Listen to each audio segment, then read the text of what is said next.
They end with 0 vacation payout, but it pays. Oh, okay, gotcha. And it gets, the bulk of it is that, I would say between 20 and 24 hours a week. Are you gonna speak from the podium, or are you gonna speak from your seat for your pickup? Your 2 or 3 minute pickup. You know what you're gonna say? Wing it. Who's after you actually? Or do you prefer? Yep. No, actually, I prefer to sit, but it's easier to control the computer from here.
Sugar in my first Passing around.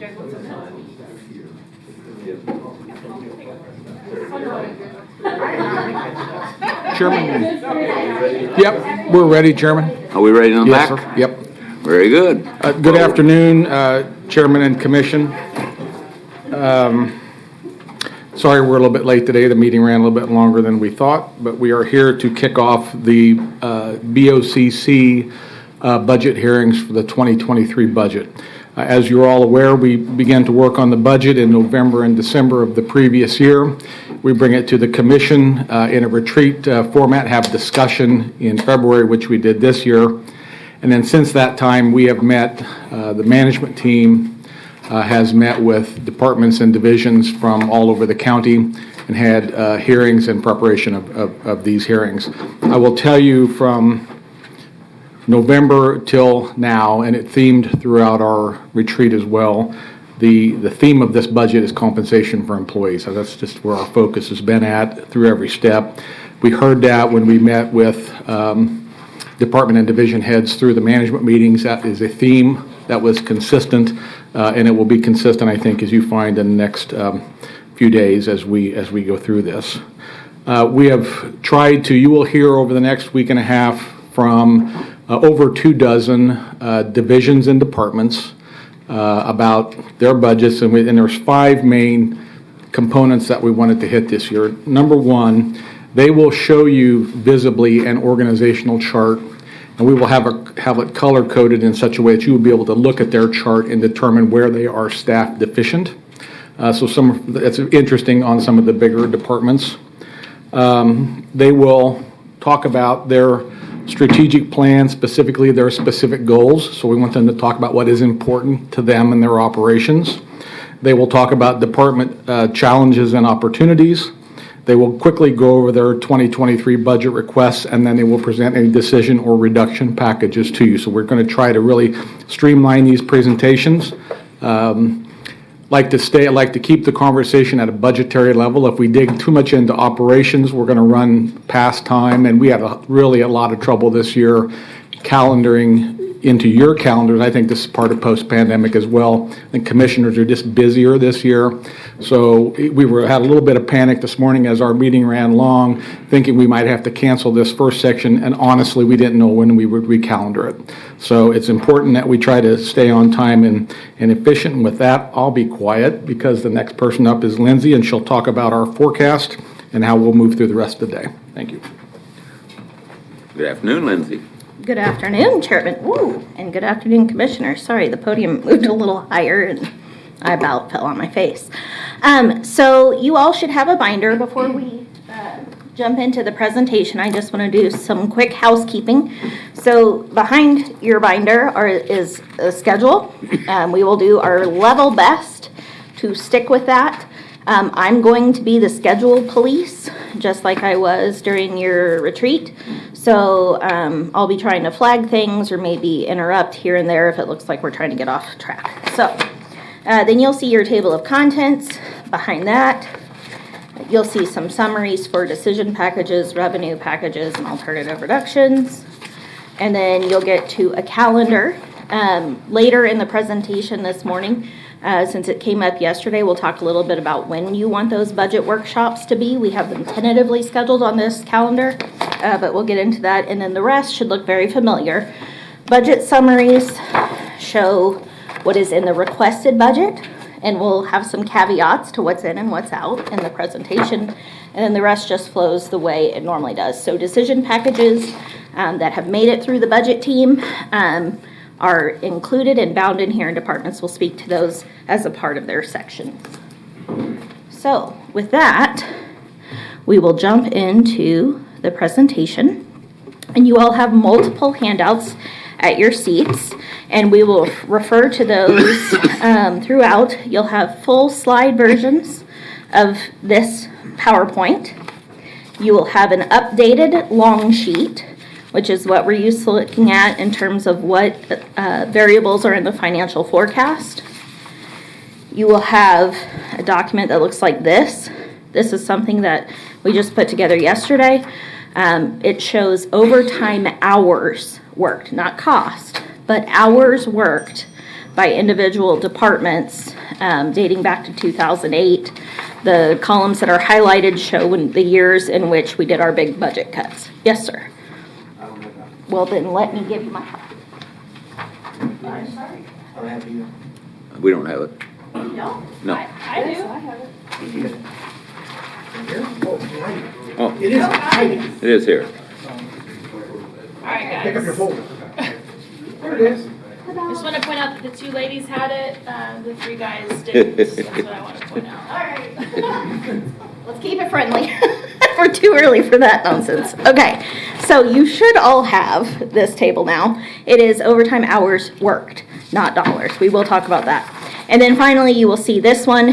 This is the exact same information that we presented to you after we talked at your budget workshop in February, but it is referenced a lot throughout this presentation, so I wanted you to have a copy of that. So we will jump into it.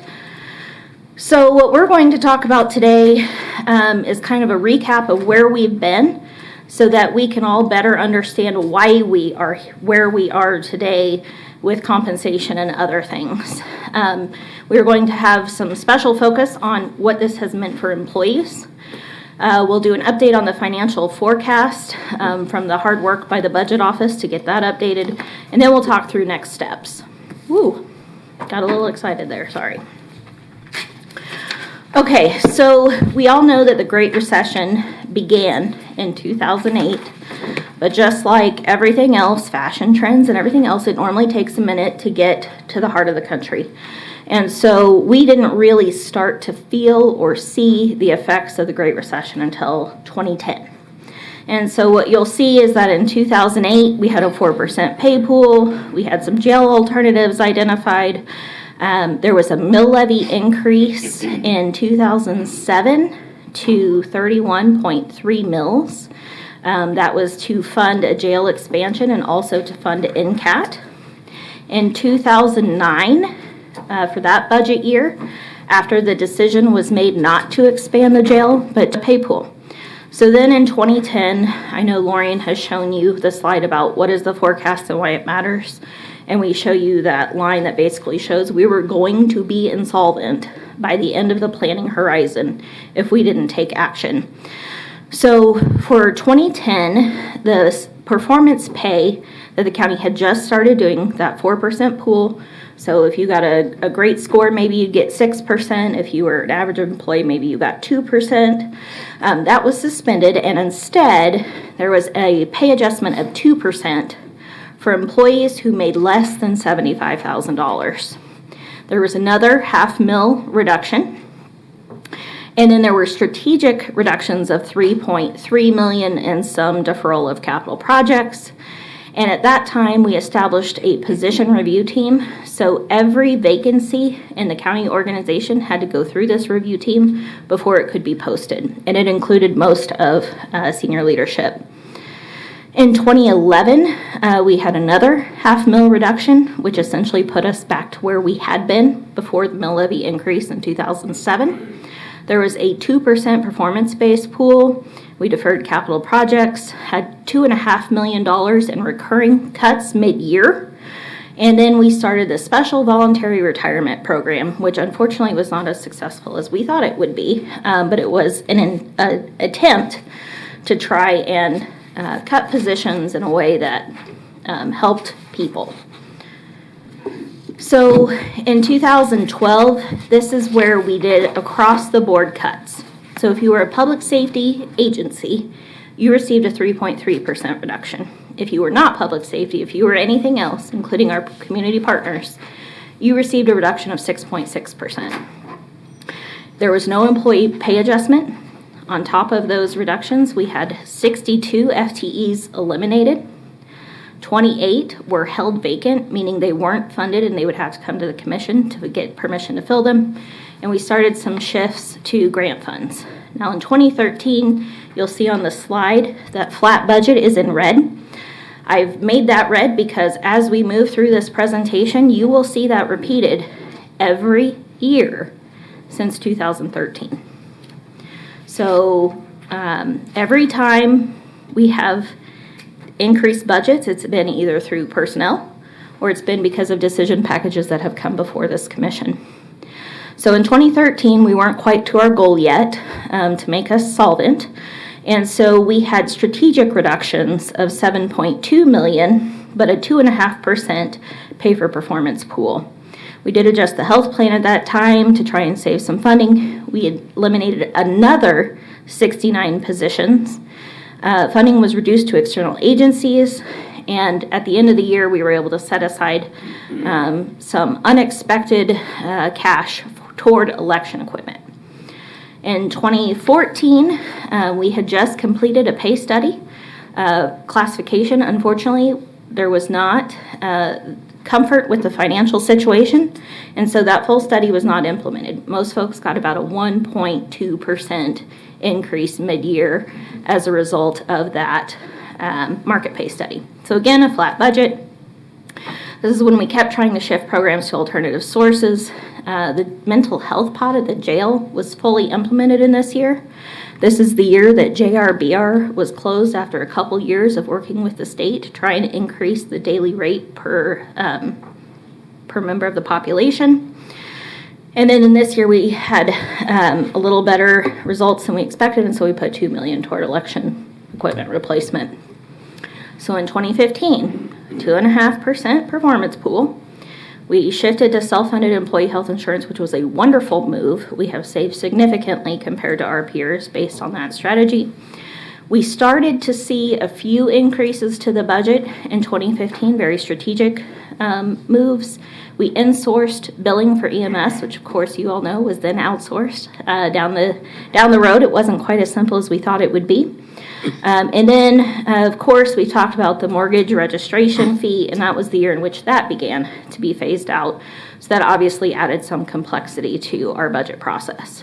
So in 2016, we had a 1.75% performance-based pay pool. You can see that we continued to reduce funding to external partners. We shifted more from a debt focus to a cash pay-as-you-go process. And so that required finding some cash for that. We did add some elections positions in that year. Again, continue to try and shift programs to alternative revenue sources. Day reporting was eliminated based on the outcomes versus the dollars that were being invested there. And then this is the same year that old tax rate, mill levy rate resolution was passed.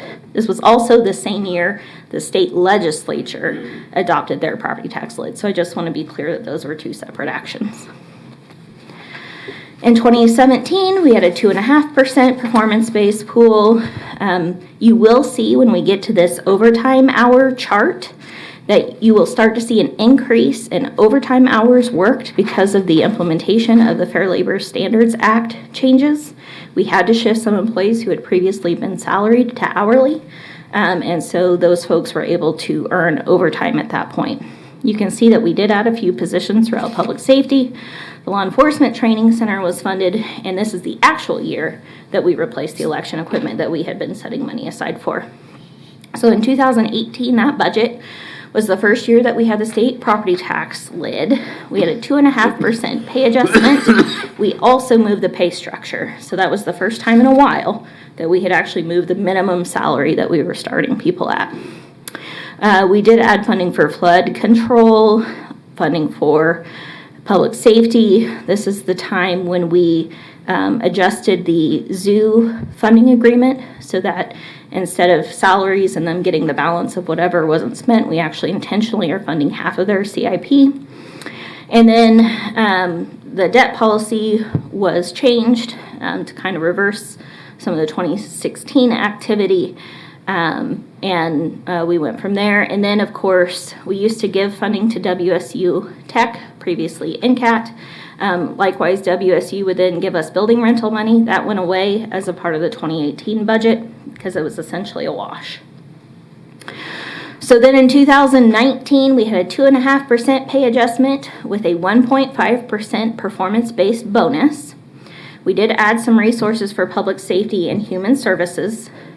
We did have community collaborators added, if you remember those two positions. School mental health pilot. This was a year when we started focusing on technology, and so we started the implementation of a radio replacement program, which we'll talk a little bit about in the forecast. This is also when we were doing really deep dives into the space needs. And this is the first year of the $6 million to the zoo for their admin building. So we did that over 3 years in $2 million installments. So then in 2020, we have a 2.25% flat pay adjustment. The pay structure was again moved a bit.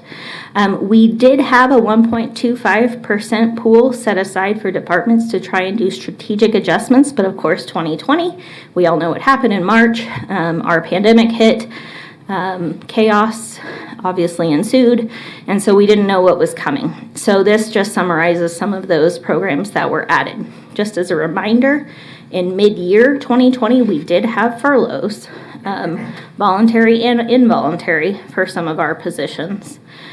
We did try to do COVID stipends over a couple pay periods for those employees who had to work when we were still very unsure about what was going to happen.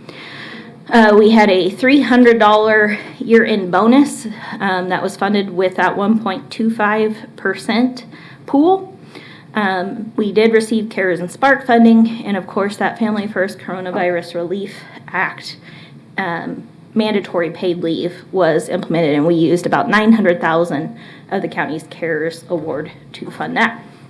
So for 2021, again adopted in 2020, we had no idea what was coming for us. So because of the economic uncertainty, the record high unemployment that we had experienced in early 2020, we did not have a pay adjustment. We deferred our TRB purchases. We froze all non-essential spending, including travel. We did do a few strategic adjustments to the budget to permanently fund ICT-1, diversity and inclusion officer, an epidemiologist in the health department, and some FTEs and public safety that were necessary to keep up with the demand. So we did have some critical pay implemented in 2021 for certain parts of the organization that were severely understaffed. Obviously, you all authorized the sign-on bonus pilot program, And then we did ARPA premium pay that went to 2,135 county employees. So 2022, that budget marked the 10th year of flat budgets. Compensation was our focus. We had about 1,600 positions that were reclassified and so received at least a 2% pay bump. In many cases, that was more, sometimes considerably more. If folks were not reclassified, then they received a 2% GPA, general pay adjustment. So we know that the EMS education program was implemented to try and address the pipeline issues that EMS was having. We had the safety coordinator that's coming on board, logistics and EM, trial tech, zookeeper, and funding for public works, telematics. So while we're looking at flat budgets and all of these things, what really happened? So if we look at actuals, CPI has gone up 27% since the Great Recession. So that's our measure of inflation. It's a measure of costs of goods going up, right? So our property insurance costs in that same time have increased 425%. Our IT maintenance costs, 147%. Well, that's not necessarily a bad thing because if you're getting more efficient and using technology, we can understand that. Our pension costs, which again are set by the state of Kansas, increased 97%. Our inmate medical costs have increased 90%. Our health insurance costs, now at $21.5 million that the county paid last year, have increased 72%. But if you look at other organizations, they're off the charts in terms of increase. That self-funded plan is really what saved us on this front. Inmate food, 57%, and utility costs, 40%. Our actual expenses in our property tax funds are only up 21%. Again, CPI is 27% in that time. Our adopted FTEs in these funds are essentially flat, but our overtime costs are up 29%. And if you look at that chart that we found, what this will show you is that across departments, there was a 44% increase in the number of hours worked. Now, if we exclude COVID, because you'll see in the health department and in CFO's office, the number of overtime hours in 20 and 21 were high. Even if we back that out, we're still 38% higher than where we were in 2008, when we were fully staffed before anything had happened to us. Our property tax levy is up 24%, so again, still less than CPI. And something that I think is fascinating, and we'll delve into a bit, is that our property tax reliance has increased significantly since then. We are now 57% reliant on property taxes instead of 51%, largely because of other streams of revenue going away. So our assessed value, so the value of the property in our community has increased 32%, again, greater than CPI. Our average home value has increased 41%, and what I think is interesting about that is that our personal income in the county, so the money that people are bringing in, has increased 42%. So our home value has tracked pretty well with the personal income growth that's happened. Again, our property tax levy has increased 24%. Overall, that mill levy rate was returned back to where it was at 29.4 mills. And our price of government has decreased significantly as well. And that is something we keep an eye on, right? Because when we talked about price of government, when the price of government gets too low, that typically indicates that soon citizens will be dissatisfied with their level of service. If it gets too high, then they're dissatisfied because they're paying too much for those services. So certainly a conversation and something to be aware of. In that time, we have operated 16 programs mandated by the state. In that time, our expenditures have remained flat for those programs, and yet state aid for those programs has decreased 24%. And at the same time, Medicaid revenue has decreased 46%. Other program income, because that's something, right, maybe we're charging more for services to offset those reductions, it hasn't, it's only gone up 1%. So what that means is Sedgwick County taxpayers right now are supporting those programs by 20% more than they were in 2008.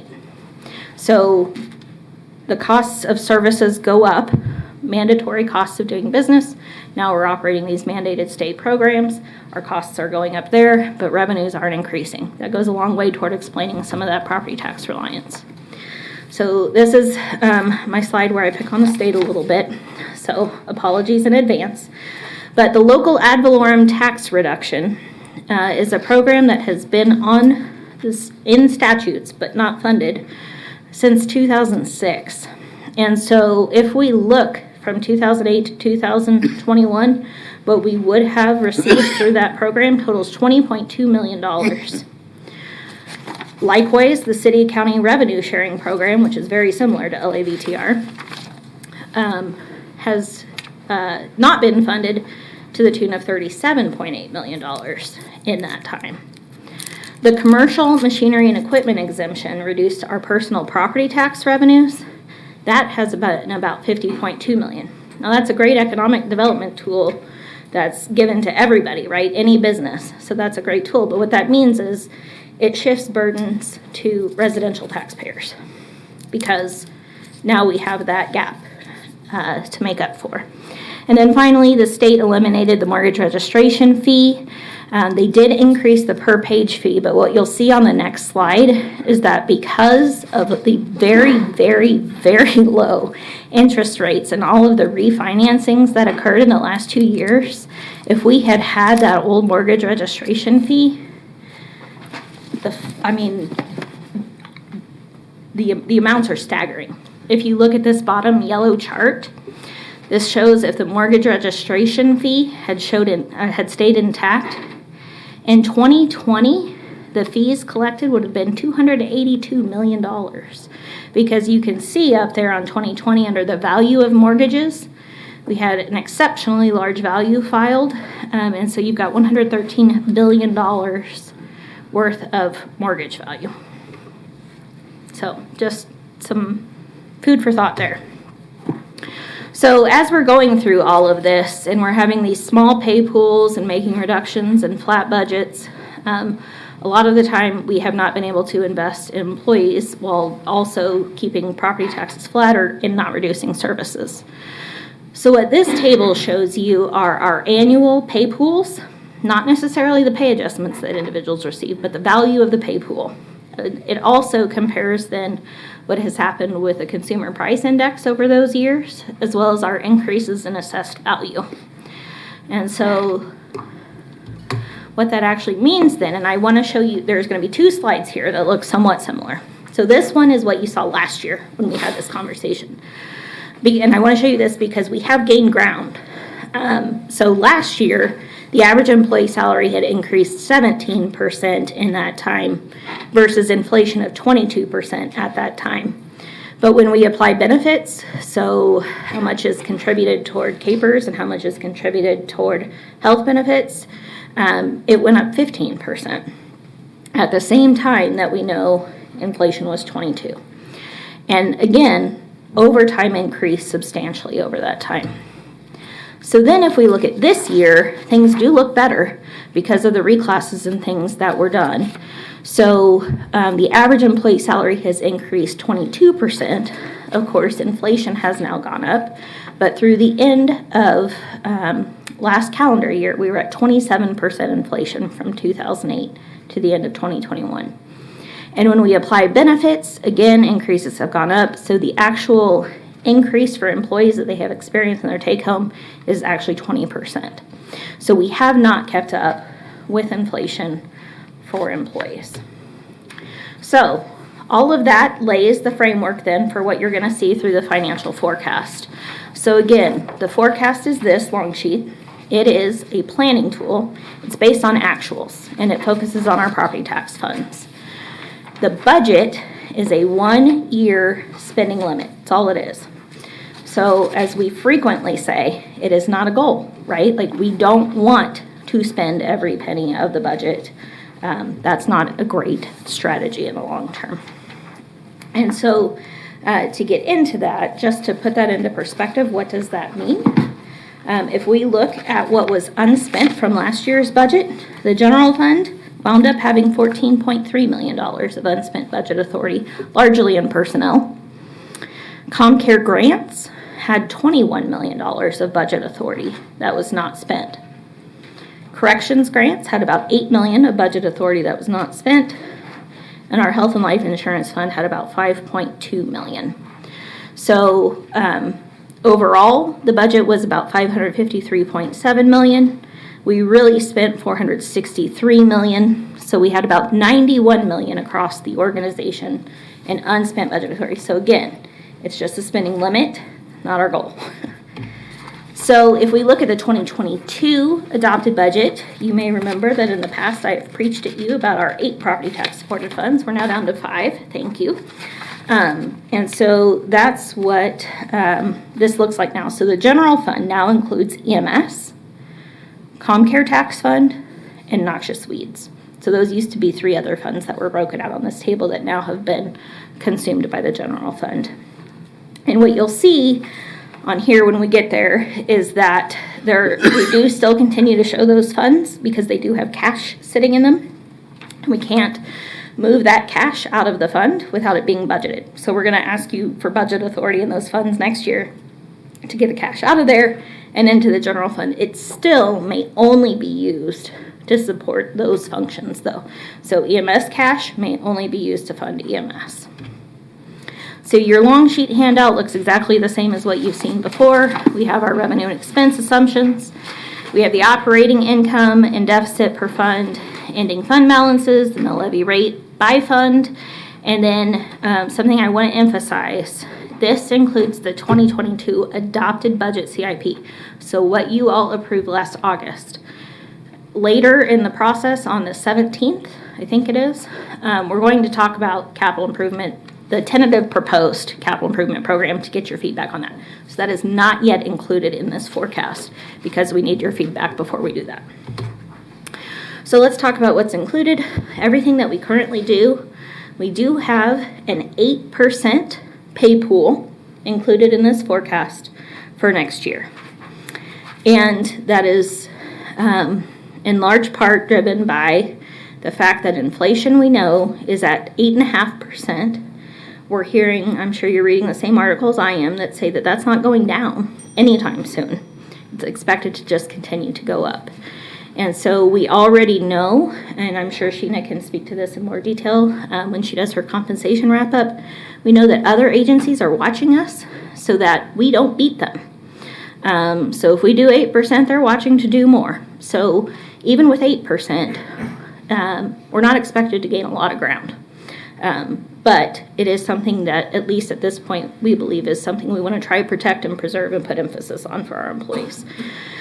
And then 4% in the outer years. So we do have the current adopted CIP and $2 million in 2027. You'll see that we still have some budget authority that's lingering into this year for COVID response out of the general fund because we didn't have ARPA compliant contracts, so we can't use ARPA for it. We do have our 27th pay period this year, which won't come around again for another 11 years, thankfully. But that is valued at $5.5 million. And we have our final year of radios. We have the $6.2 million that we mentioned from those 3 funds that came into the general fund. And then we have $17.8 million in the forecast for the Technology Review Board. And we'll have a deeper dive on those later in your process. So what we don't have are the specific details of the compensation proposals. We're going to still work through that. There's still some information that HR is working to collect. So we'll be coming with more details on that in mid-June. We don't have funding for new programs. Many of the decision packages that you'll see are new things or enhancements. So we have already included costs of doing business into this requested budget. Those are already built in. Utilities, inmate medical and food. Some of those things where the costs are just beyond our control. And so that has already been built in. So what you're going to see are truly decision packages where you all will be forced to make that decision. But again, bearing in mind that everything we do on that side competes against compensation. We don't have any unbudgeted asks from the community. We don't know what Odyssey looks like yet for the courts. We don't know about other technology needs that may pop up, but they seem to crop up fairly frequently anymore. We know that EMS is having challenges with its Wesley revenue, right? We all saw in the newspaper that Wesley is doing their own transports, but there are other revenue sources that are coming in that they believe will be adequate to offset that reduction. And so that's why we don't have that included in the forecast. And then, of course, as capital improvement shifts, you'll see, for example, there is no administrative building in our tentative CIP because we still need to have that conversation and get some direction from the commission on what plan you want to move forward with. So you can see here what our selected revenue assumptions are. I'm not going to belabor this point, but you can see that as opposed to what you saw in February, where we had thought the increase would be closer to about 3% in assessed value, we're now projecting 4%. And then you can see what the others look like. Selected expense assumptions, we do have the 8% included in our tax funds. That's worth about $10.2 million, and obviously that's a recurring cost from year to year because those are base pay adjustments. And then you can see the other expenses highlighted there for 24 through 27. So the outer years of the forecast, which help us guide and make decisions, but aren't necessarily as spot on because they are further in the future. We have returned assumptions to more typical levels, hoping, of course, that there's not a recession around the corner. So again, 4% pay pool, 5% increases in health costs. Right now we have the adopted CIP, and you can see how those TRB costs break out per year in the outer years. Again, we'll do a deeper dive onto that. So what does this mean? What's the bottom line, right? So here's my favorite slide that Lorian does for me in KU colors, even though I know she doesn't like it. And so you can see revenues are the red line and expenses are the blue line. And so what you will see is that the red just barely lags the blue, which means that we are expecting to spend more than we bring in each year of the forecast based on what's in today's version. Now again, we have not taken any actions to try to correct this. This is not a recommended budget. This is just what the world looks like today based on what we know and the factors we talked about. So this puts that on a little bit of a different track. You can see the dotted line is what you all saw in February. The blue line is what we think it looks like now. And again, bottom line, what does that mean to our general fund? We still stay above our 20% minimum requirement. Doesn't necessarily mean we want to have deficits every year, but again, we have a very healthy fund balance, and it's okay to use that fund balance on one-time things. 27th pay period, capital improvement projects, significant technology projects, etc.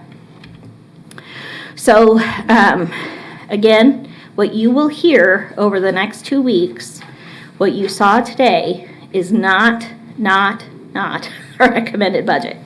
So we are trying to just give you information so that you can help us understand what you want to see in the manager's recommended budget that will be presented to you in mid-July.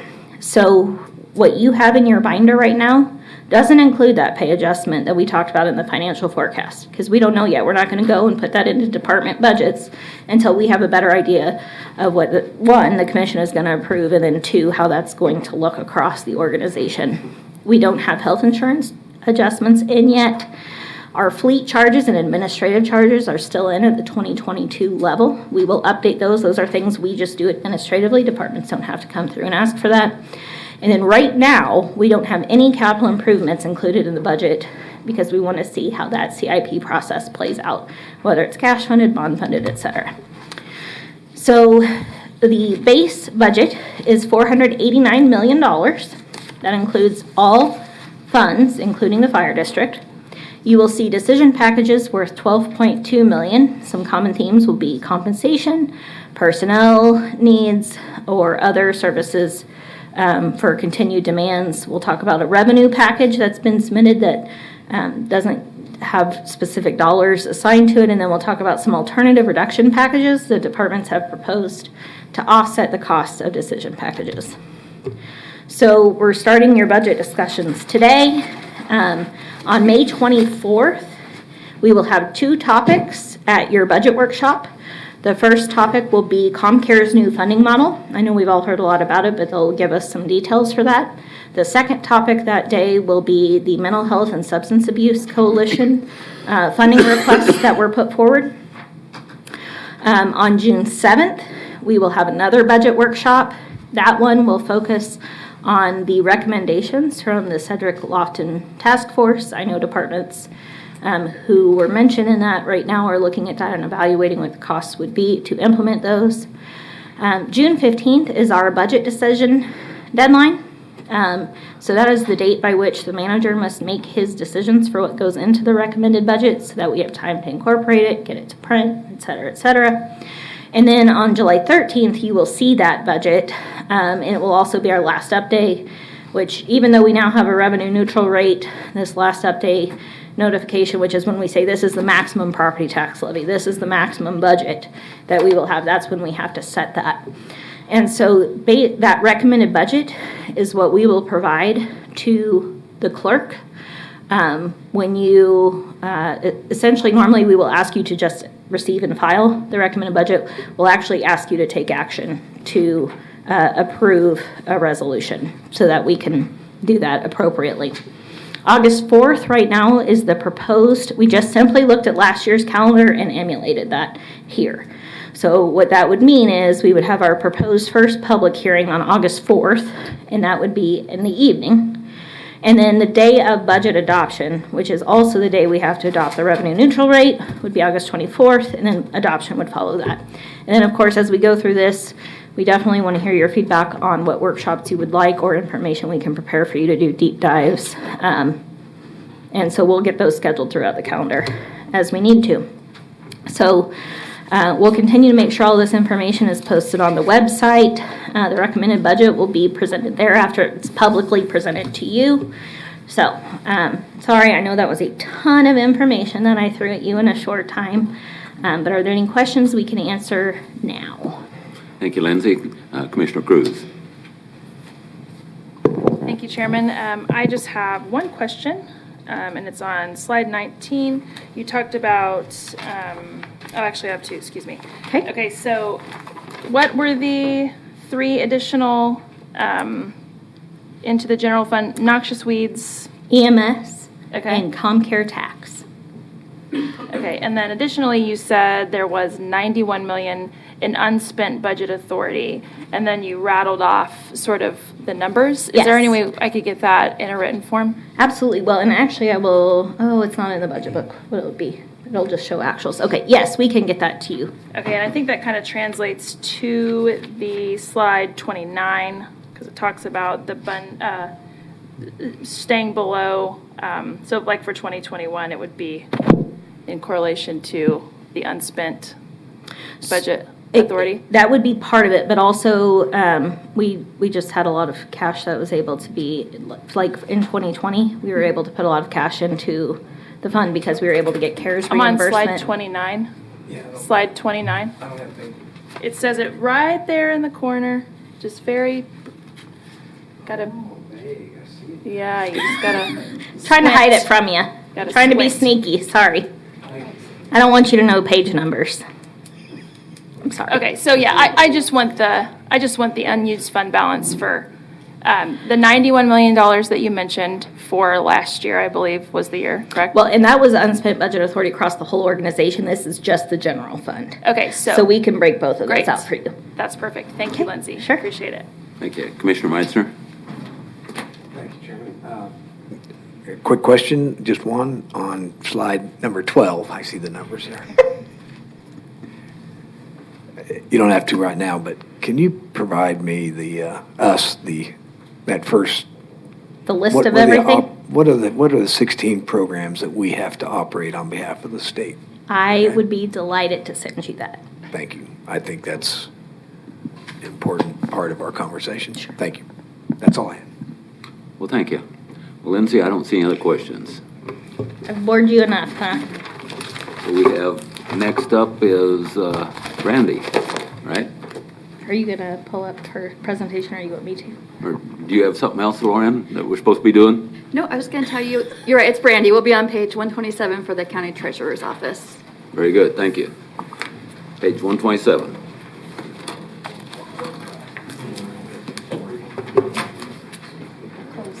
I think these are a little brighter for us to see. Thank you. Good afternoon, Brandy. Good afternoon, how are you? Good, how are you doing? I'm good. You ready to give us good news? I hope it's good news.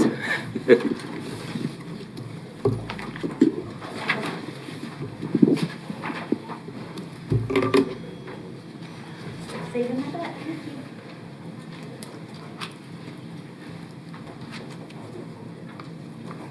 Do they need a handout?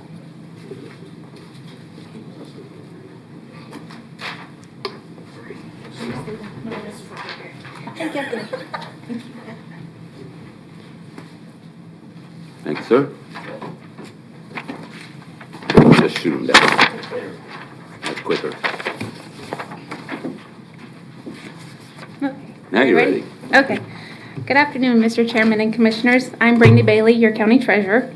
Today I'll be presenting my 2023 general fund budget review, which funds the tax collection part of my office, tax accounting and tax administration side. Did I do this? Okay. Thanks.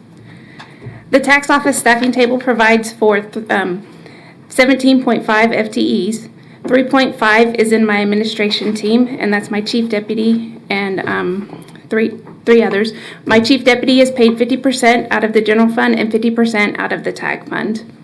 5 FTEs in the accounting group, and due to a recent death of one of the employees, we're down 1 accountant in this group, and we are in the process of listing and filling that position at the moment.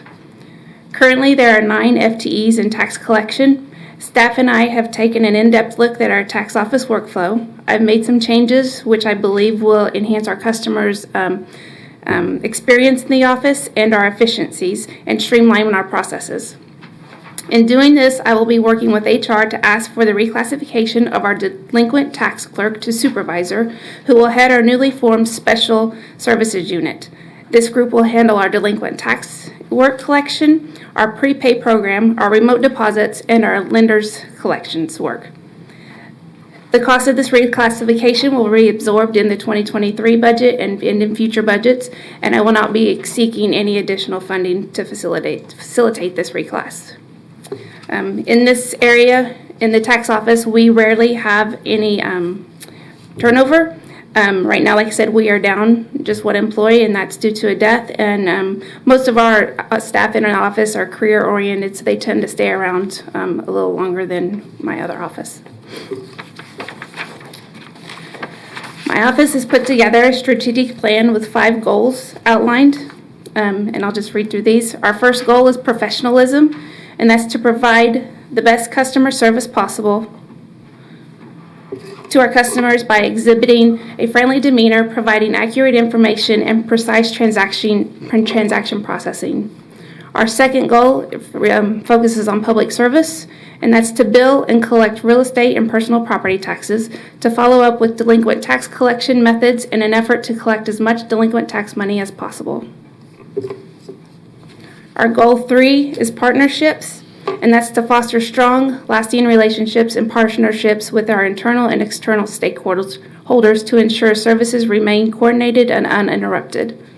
Our fourth goal is employee development, and that's to empower employees in becoming self-starters, motivated, efficient, and knowledgeable of their jobs, as well as growing future leaders. And our 5th goal that we have is employee retention, to provide a robust support system for employees through mentoring and training to reduce burnout and turnover. My duties as treasurer for my treasurer's office are statutorily mandated and regulated. This makes it somewhat of a challenge to know from each year, from each legislative session to session, what challenges or opportunities there might be for our office. That being said, there are ideas and goals that I have implemented to increase efficiencies. During the tax season and most recently during the second half of our 2021 collection process, I've staffed 2 tag clerks in both of the tag offices to collect personal property tax. This helps alleviate the customers driving downtown, coming into the building, going through security, having to pay for the parking, and make their payments there. They can just go to our office and just walk right in. We have 2 stations that are clearly marked for real estate tax payments, and then they can just go there. And that's been working out well. We've heard lots of good feedback from that so far.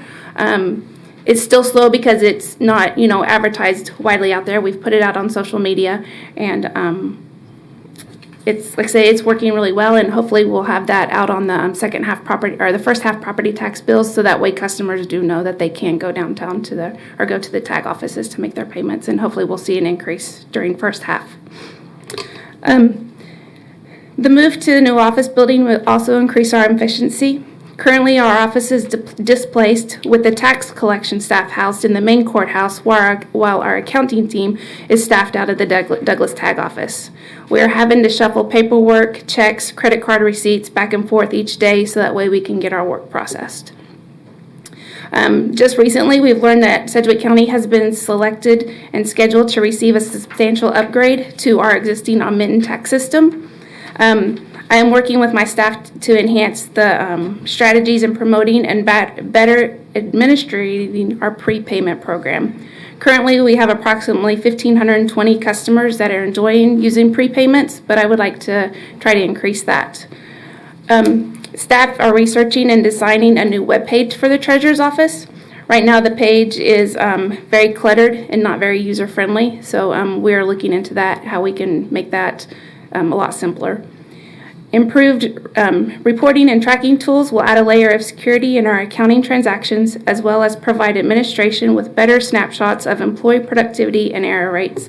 And these reports will help with our KPI and outcomes that we'll be reporting on.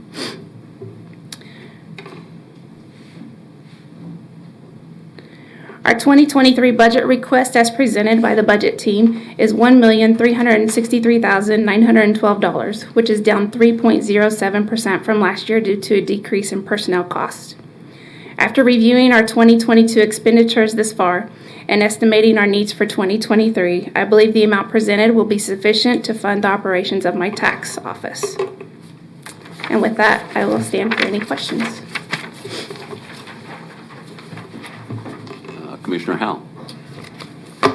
Thank you. You're basically the first one up, so I got to ask you some questions. I want to correlate your handout with the budget book. Okay. And you're talking about 1.363. Can someone please show me where I can find that on the budget book? Yes, sir. On page 127, Yep. under budget summary by fund, that's the general fund amount.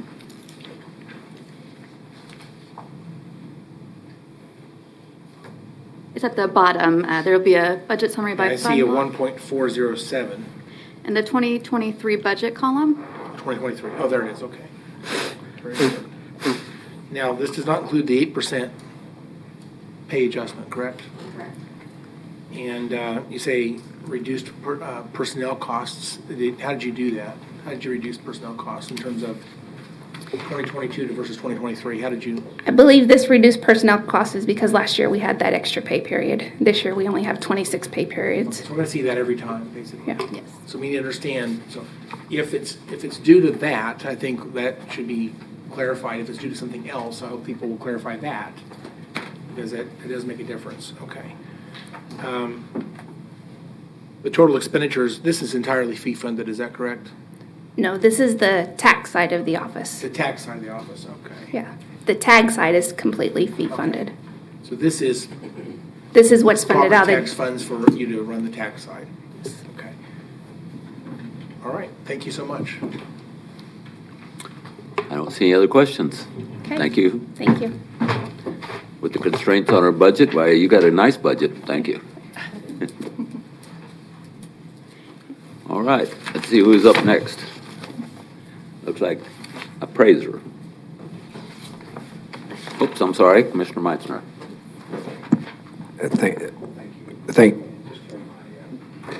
Thank you for my, so this first page, it's, that we refer to, that's going to be consistent through about every department, correct?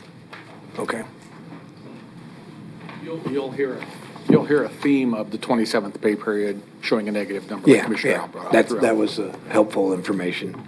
I just want to make sure that it's, so please highlight if there's something that is extraordinary in that area or on these, the cover sheet. So I'm calling it a cover sheet. I don't know what you're calling it, but, so thank you.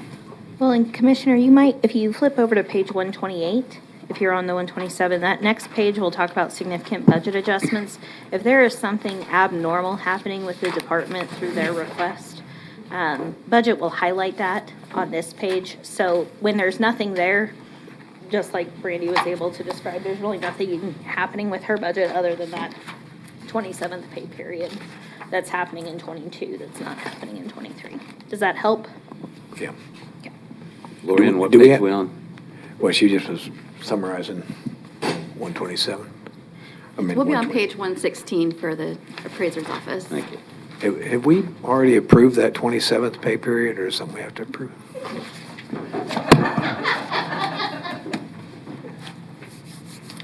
Hey, anything else? Very good. Very good. Mark, I think you're on. All right. Good afternoon, Commissioners. How are you today? Good. Good. For the record, Mark Clark, County Appraiser. Today we'll be covering the County Appraiser's 2023 budget request. Looking at the Appraiser's Office workforce strength, you can see there are 5 divisions underneath the County Appraiser. The County Appraiser's Office has 68 FTEs. We are at a 90% strength rating, and there are 7 vacancies. Below, you can see a grid that will tell about those 7 vacancies, the department that is affected, the position, and the current status. Administration, there's 4 FTEs, a 75% strength rating, 1 vacancy.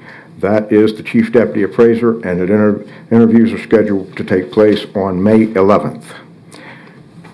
For appraisal support, we have 19 FTEs, 89% strength rating, 2 vacancies. Those are appraisal support specialist 2s, and we have already interviewed. Their pending hire start date is May 16th.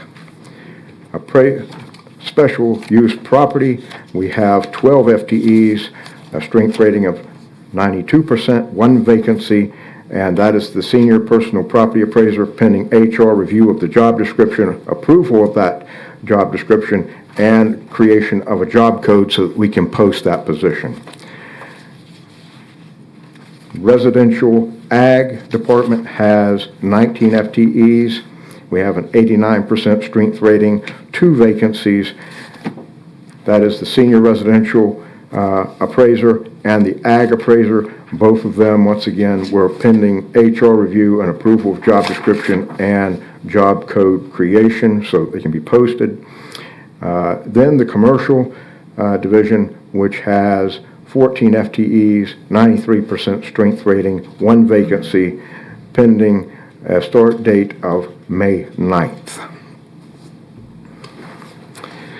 As far as our strategic plan, we have 4 goals. The first strategic goal is statutory procedural compliance review. We want to achieve the points required by the annual statistical compliance audit by the PVD, that is within the Kansas Department of Revenue. The second strategic goal is to achieve the points necessary to satisfy the statutory statistical compliance review. The 2 of them, the score is added together for 100%. To successfully achieve the statistical compliance, it is a median ratio for commercial and residential properties between 90 and 100% and a coefficient of dispersion of less than 20% or less. If the County Appraiser's Office does not achieve a total compliance score of 72 points, the County Appraiser can be removed from the position. Strategic goal number 3, customer service. This will be throughout the office. However, we wish to maintain an informal appeal level of less than 5% of total parcels and to maintain documentation and provide documentation to property owners and their representatives in a timely and professional manner. Our information and assistance section, which is on the 5th floor of the Ronald Reagan building, it does the bulk of that through core request and providing other timely information to walk-ins, phone calls, etc. However, everybody in the appraiser's office is involved in customer service and provides information. Strategic goal number 4, implementation of the IWO audit. continued implementation of the recommendations contained within the International Association of Assessing Officers audit. There are a number of recommendations in there. We've been working through those, and I believe it makes a big difference in the office. The Appraiser's Office challenges and opportunities, 5-year horizon. To formalize the 5-year Appraiser's Office strategic plan, continued implementation of the IAA audit findings which state that our office is severely understaffed, and we're working towards the recommendations that are enumerated in the audit.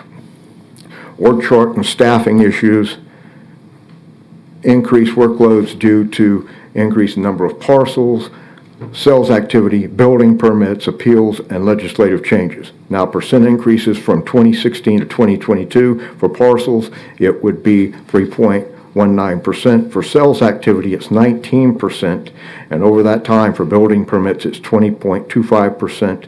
Appeals stay level, however, they tend to increase with a number of parcels proportionally, and legislative changes. And the legislature always finds it fascinating to mess with the appraiser's office. So that's just life. You have to roll with it. But they did sort of hit us on education, and we're working through that with the PVD director. And they also are going to change the legislation as far as proration of personal property on Schedule 6. That's your individual personal property, ATVs, mopeds, travel trailers, period, all kinds of stuff. So that proration will definitely have an impact, and I will be working to make sure that everybody's informed as to what is going on there, because as that stuff rolls on and off the roll, it will make a difference. Our office will be requesting more personnel, re-engineering processes, and relying more on technology. We will, of course, be continuing with ongoing succession planning, and we will attract and retain qualified personnel.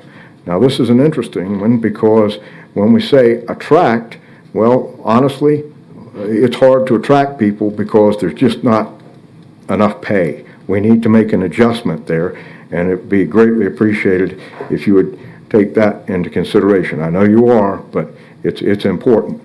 And also, I can tell you, when it comes to vehicles, we did put a vehicle request in. I removed that in the manager's presentation. However, I can tell you that when we go to the state meetings and so forth, appraisers will come up to me and they'll say, we would very much like to apply for a job at Sedgwick County, but we're not going to apply for a job if we have to use our own vehicle for that work. In fact, we work at a smaller county, and they are able to provide vehicles for us. So that is a problem.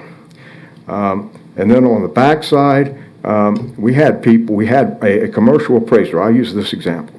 A commercial appraiser who received a pay grade increase of 3 levels still walked out the door because they could get $2.25 more at the City of Wichita Airport Authority.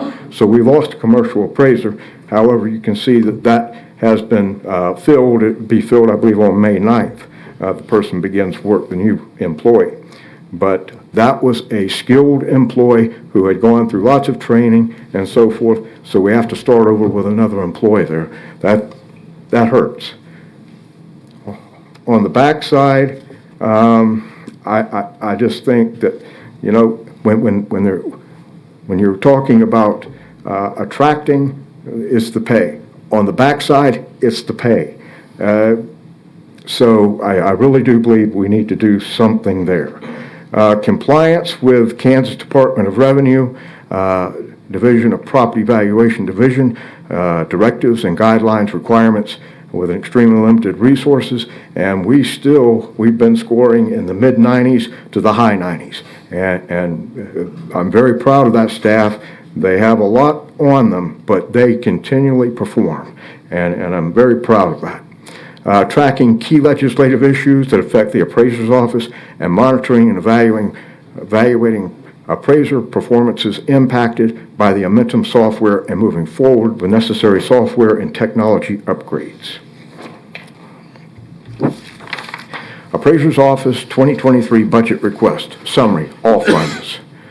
2023 requested for personnel is $4,791,066.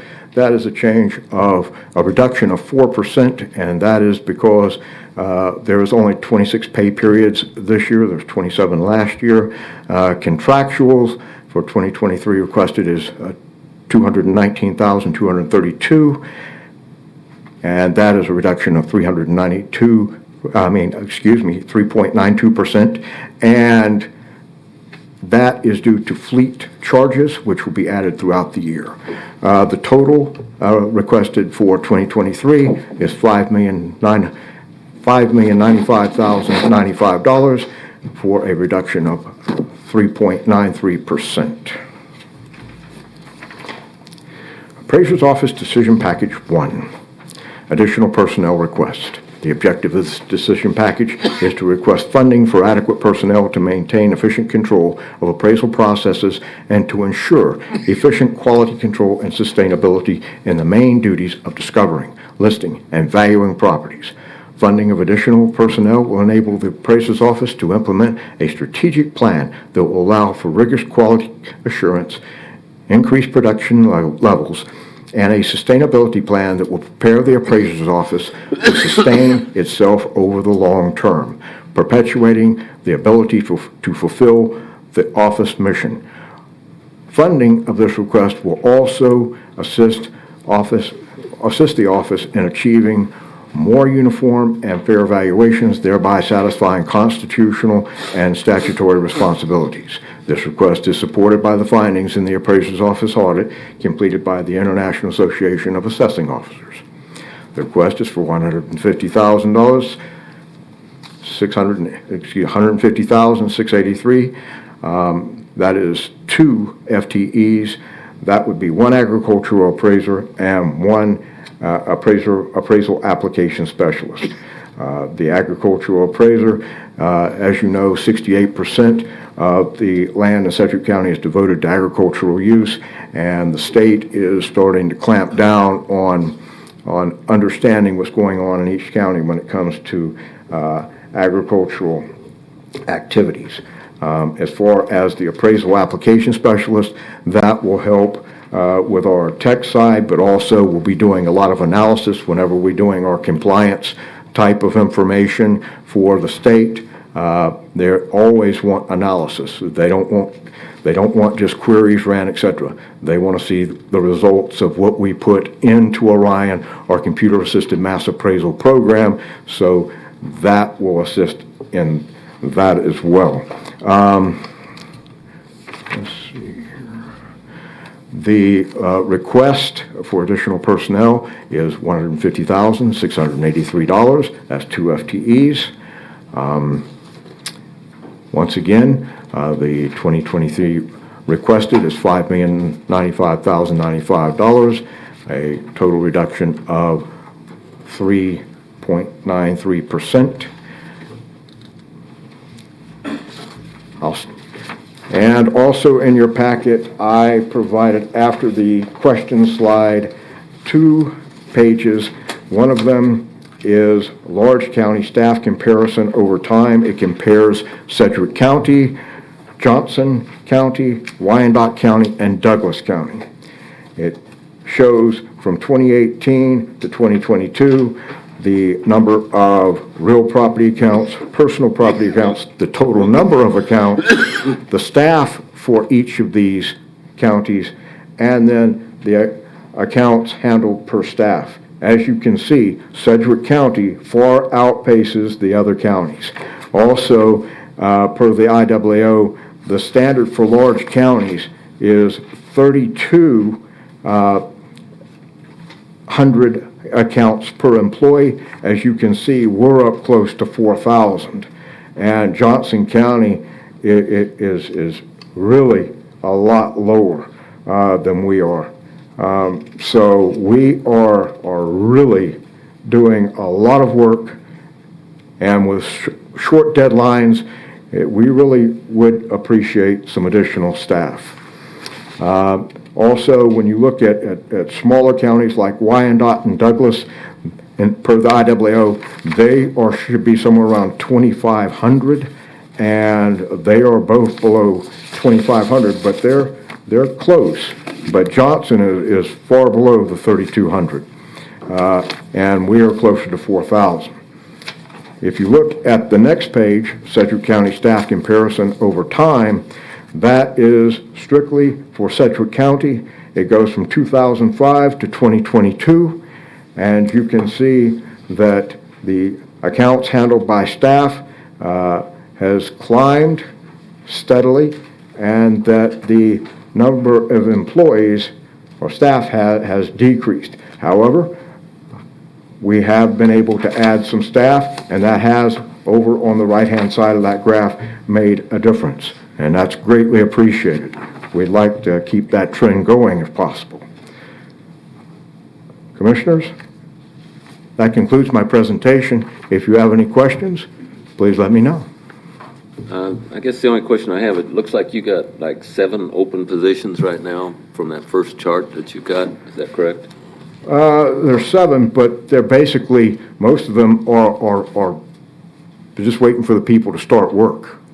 Okay, but your overtime, according to this little overtime sheet, has gone up 7,602% from 2011 to 2021, but yet you're only asking for 2 positions.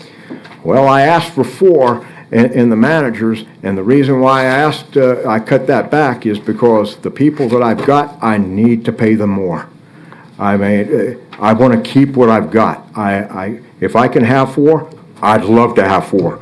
I'm not going to look a gift horse in the mouth. I will gladly take 4, but I did what I did because I want my people to get paid more. They deserve that pay. Well, pay is one of the main things that we're looking at this coming year, so I think you're going to see some increases in pay for everybody, but I just want to make sure you have the staff in order to be able to do the job too. Thank you. Any other questions? I don't see anything. Thank you, Mark. I Thank appreciate you. it. I appreciate it. All right, Lorian, what do you got for us? That is our last presentation today. We'll be back at 1 o'clock tomorrow. 1 o'clock tomorrow. Very good. Well, thank you, everyone. We'll see everyone tomorrow at 1 o'clock.